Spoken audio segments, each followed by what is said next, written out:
Sempat ada masalah antara Nadia Christina dengan Ratu Rizky Nabila, kini keduanya saling puji usai memaafkan.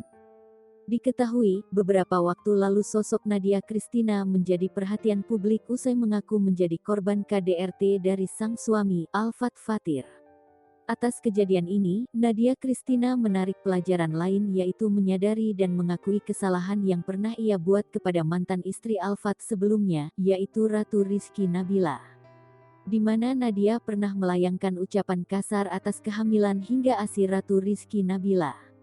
Kini Nadia mengaku salah dan terus menyampaikan permohonan maaf pada beberapa kesempatan. Awalnya, Nadia akui kesalahannya dan menyampaikan permintaan maafnya kepada Ratu. Lebih lanjut, Nadia Christina kini memuji balik Ratu setelah dibukakan pintu maaf. Nadia memuji sikap besar hati Ratu yang mau memaafkan kesalahannya.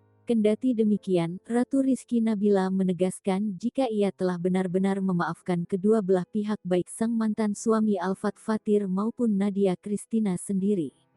Ratu pun tak ingin hal ini terus berlanjut dan menjadi pembahasan. Momen Nadia meminta maaf secara langsung kepada Ratu menuai reaksi positif dari warganet.